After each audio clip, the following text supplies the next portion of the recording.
मात पिता भ्राता सुत नारी, ये सब भी स्वार्थी। पत्नी भी तब तक पत्नी है, पत्नी का अर्थ होता है जो पति को पतन से बचाए। पत्नी का अर्थ क्या होता है? जो पति को पतन से बचाए वो पत्नी।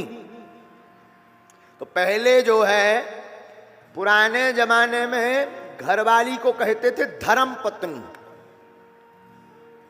जो धर्म भी कराए, धर्म भी करे, धर्म पर चले और पति को भी धर्म पर चलाए, और पति अगर बिगड़ने भी लगे तो पतन से बचाए, उसको कहते थे धर्म पत्नी। अब टाइम बदल गया तो धर्म पत्नी हट करके फिर कुछ दिन चला सिर्फ पत्नी, मतलब धर्म नहीं बचा, केवल पतन से बचाती है। तो बोले क्या? बोले पत्नी। फिर और धीरे धीरे टाइम बदला, और टाइम बदला तो लोगों ने नाम दिया घरवाली। बोले क्यों? बोले अब पतन से तो नहीं बचाती, बस घर को ही बचा पाती है।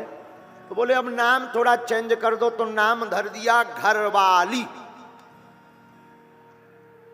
लेकिन जो है फिर और टाइम बदला हमारे बुंदेलखंड में, और अंग्रेजी का मीडियम जमाना आया तो लोग कहने लगे लुगाई। बोले भाई लुगाई क्यों कहने लगे? लोग यानी पुरुष, पुरुषों के बगल में आकर खड़ी होने लगी, सो बोले लुगाई। अब फिर और टाइम बदला, बोले ये भी ठीक नहीं है। अब और अंग्रेजी चल गई, तो अब चल गई वाइफ। और वाइफ खतरनाक होती है, कहीं भी वाईफाई जुड़ सकता है।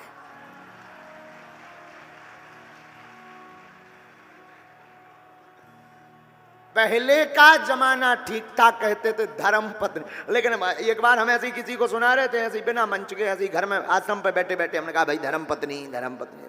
बोले गुरुजी अगर पत्नी धर्म पत्नी है तो साले साहब को धर्मशाला कहना चाहिए। अगर पत्नी धर्म पत्नी है तो साले साहब को क्या कहेंगे? हम की धर्मशाला बोलो, बोलो धर्मशाला बोलो, क्या दिक्कत है? जब पत्नी धर्म पत्नी हो सकती तो साले साहब धर्मशाला भी हो सकते हैं। ये तो विनोद की बात है, पर मात पिता भ्राता सुत नार, माता पिता भी, हाँ आजकल के तो माता पिता, पहले के माता पिता पुत्र को जनते थे तो भाई हमारा बालक होगा तो भगवत भक्ति करके हमारा नाम रोशन करेगा। आजकल के माता पिता कहते हैं भक्ति करो या ना करो, रुपया आना चाहिए। तो मात पिता भ्राता, भ्राता का मतलब भाई, भाई भी ऐसे ही। सुत यानी पुत्र। बेटा तब तक माता पिता की सेवा करता है जब तक तिजोरी की चाबी उनकी श्रीमती जी को नहीं मिल गई। जहां तिजोरी की चाबी मिली तो या तो माता पिता की खटिया खेत में या किसी जो है वृद्धाश्रम में।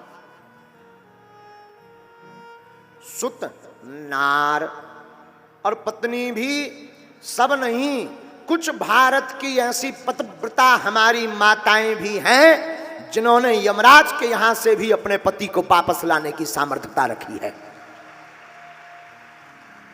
भारत ऐसे ही विश्वगुरु नहीं है। यत्र नार्यस्तु पूज्यन्ते रमन्ते तत्र देवता। भारत भूमि वो भूमि है जहां माताओं का सर्वोत्तम स्थान रहा, तब तो हमारे देश को भारत माता कहा जाता है।